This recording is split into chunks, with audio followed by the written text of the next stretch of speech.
tablet.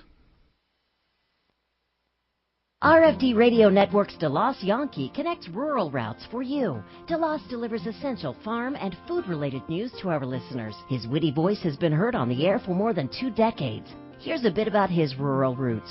Growing up on a farm prepared me for my career. I try to know a little about a lot of things and let the people I interview be the experts. I've always wanted to be on the radio. I'm just happy to do what I enjoy. Be it routes or roots, RFD Radio, FarmWeekNow.com, and Farm Week keep you connected. It's where your home is built, your landscape is planted, and your children play. Land is all around us, so Illinois farmers have dedicated years to learning how to best care for it. Today, we're bridging modern knowledge with resources from Mother Nature to promote natural soil activity and choosing crops that enhance soil health.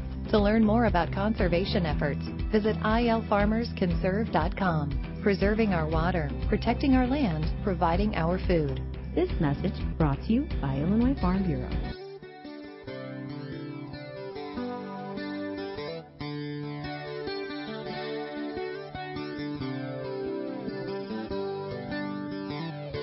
You're listening to RFD Town and Country Partners, connecting you with the food you eat, the Illinois farmers who grow it, and the food-related events, destinations, and lifestyles that make our state great.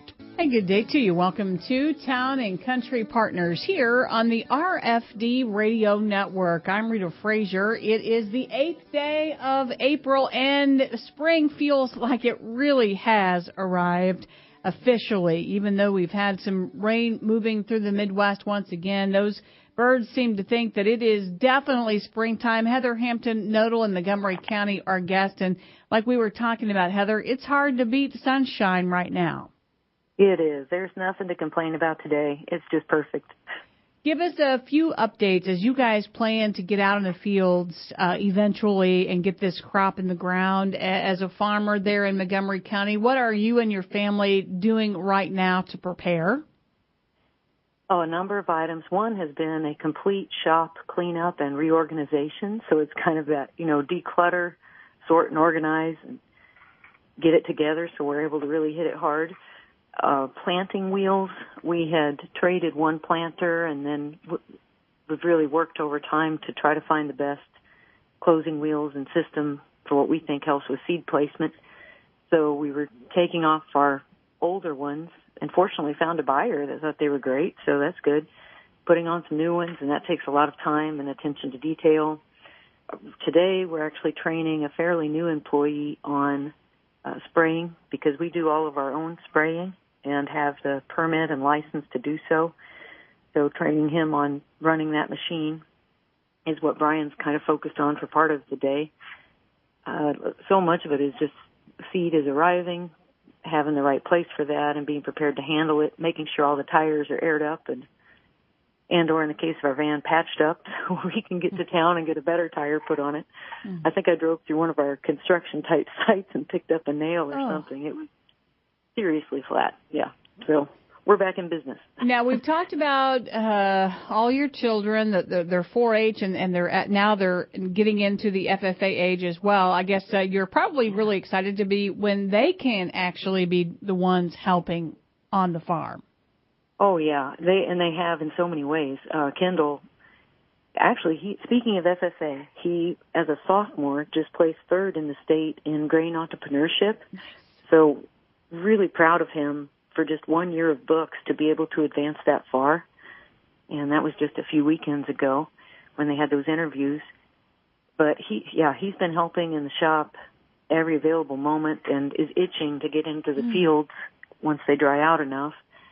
The other boys, our middlemen, I call them, have been helping in various ways, both the cleaning and organizing piece, and on cattle.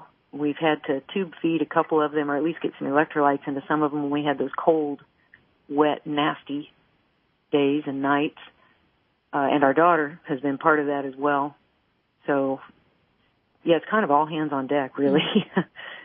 And then when they do actually get into the field and start planting, it's sort of like just keeping the communications going. And I know that's in itself. You almost have to be like a centralized communication expert. Yeah, you really do. And I'm impressed by Brian's ability to manage people, because ultimately he's the hub because of the decision making. You know, he's the point where everything comes together in terms of, I know which field I really want to start in, but I know what my plan B through M is, just in case that doesn't work out.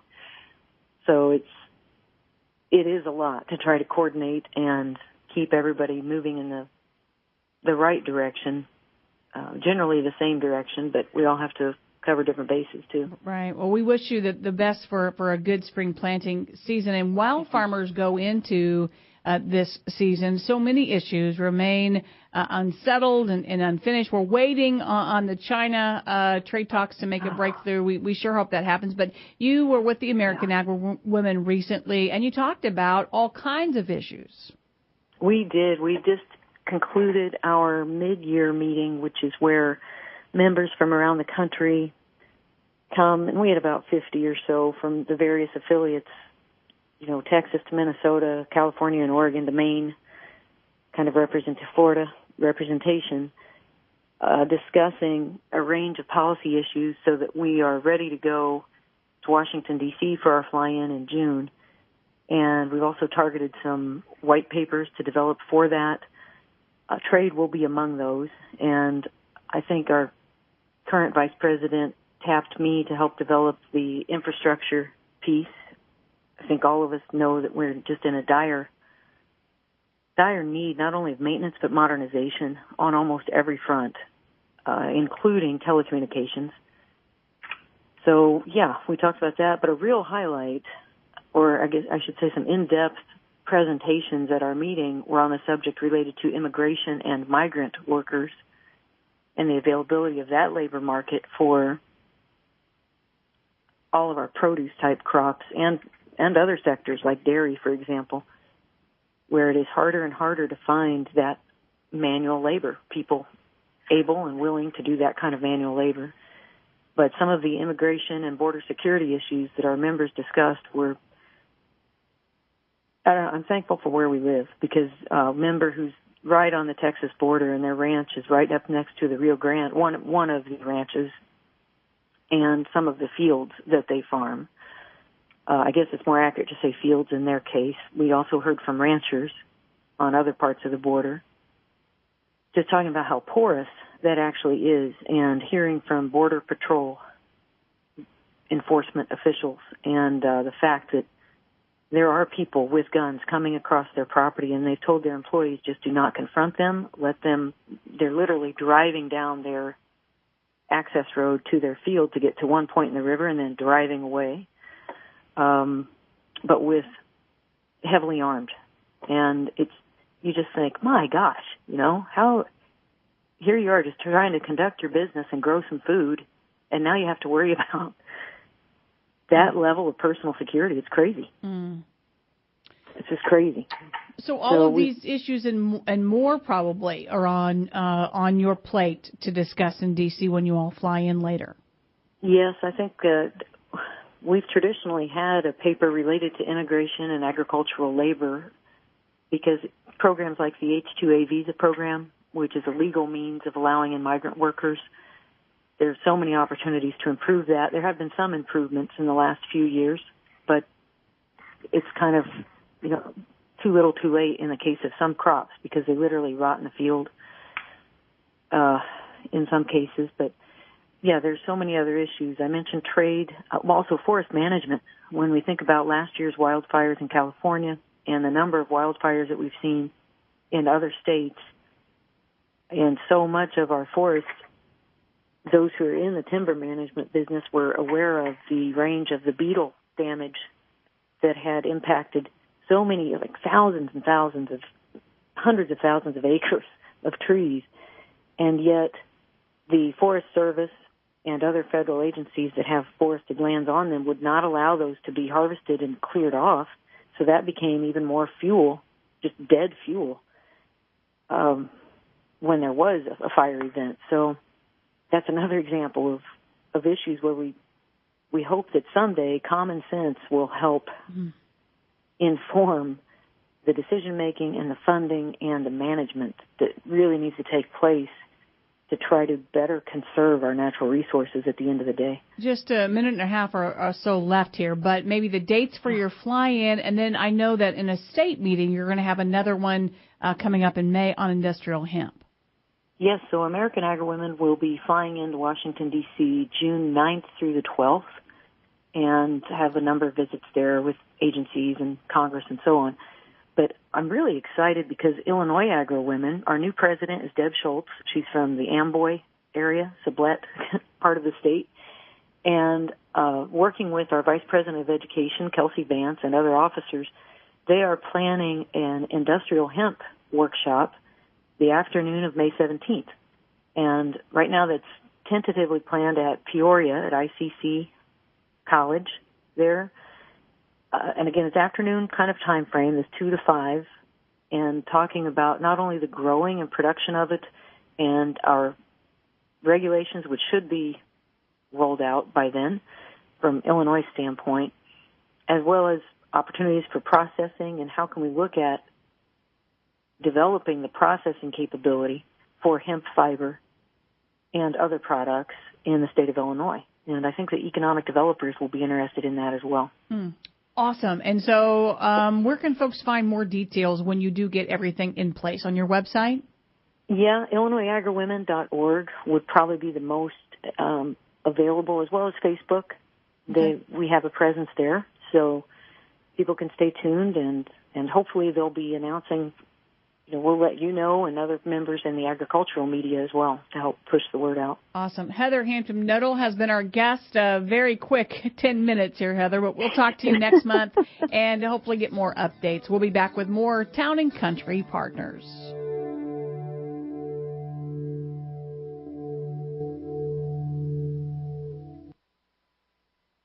As you prepare for planting season, remember your neighbors. Whether you're an applicator, grower, or beekeeper, use FieldWatch to register your farm and monitor for sensitive sites around you. FieldWatch is a free, easy-to-use online mapping tool. Consulting FieldWatch is now a requirement for the over-the-top use dicamba products. Communicating with your neighbors will help you protect your farm and the environment. Don't wait. Go online to fieldwatch.com. Growing agriculture. We grow best together. Clean water matters to all of us. For years, farmers have been calling for clean water and clear rules because we know it's possible to have both. Now is the time to make your voice heard. Text WATERS to 52886 and support the new clean water rule proposed by the EPA and Army Corps. Don't wait. The 60-day comment period has begun, so text WATERS to 52886. Contact your local county farm bureau for more information on clean water and clear rules. With what happens on the farm can impact your family and is related to food, I'm Mike Orso with RFD, Town and Country Partners. For all of us who have been surprised by the numbers of those brown stink bugs that have made their way into our barns, shops, garages, and homes, good news. They and other insects that ventured inside last fall and this winter should be moving out. Frederick Miller serves as a horticulture professor at Joliet Junior College. Yeah, we'll see how they build up here in Illinois. Now, I'm kind of curious to see what those few days we had of cold temperatures back there in January, because their work they've done in Virginia, they've indicated that the insect can tolerate down to about 0 Fahrenheit. So we were below that, but outside in natural habitats, they're going to overwinter in tall grass, brush, plant residue that's on the soil surface, like in a garden or something like that. And that's pretty typical of a lot of your bugs. Squash bug does that, and some of the other bugs that attack our vegetable crops. They're actually called brown marmorated stink bugs because they have a spotted or marbled coat of armor with a snout. They made their way from Asia, were found in the mid-Atlantic 20 years ago, and have made their way to Illinois. I like to think of them as the skunks of the insect world. They will give off an odor, yes, and that's exactly why they're called the stink bugs. And if you handle them any consequence, you'll notice kind of a pungent type odor. It's not terribly offensive for the most part to humans, but it's definitely a defensive mechanism on their part to keep predators and other insects away from them. The JJC scientist says they're quite harmless to humans, but they have caused major damage to fruits and vegetables out east. Basically does damage clear almost into the core core of the apple, for instance, and so you really can't use it for anything, applesauce, cider, juice, fresh fruit, or anything like that. From a food growing standpoint, having experienced a home garden overrun and savaged by earwigs provided proper perspective on what farmers can go through trying to manage damaging insects. Frederick Miller puts it this way. I think we take our food production for granted here. You go to other parts of the world, they may lose half their crop to insects and diseases. They may pay half their income for food because it costs so much to produce it or bring it in. And so I look at, insecticides or any other control measure. Those are tools that we have available. So have no fear of those brown marmorated stink bugs for now. But you can bet Miller, entomologists, and others will be watching closely. For RFD Town and Country Partners, I'm Mike Orso.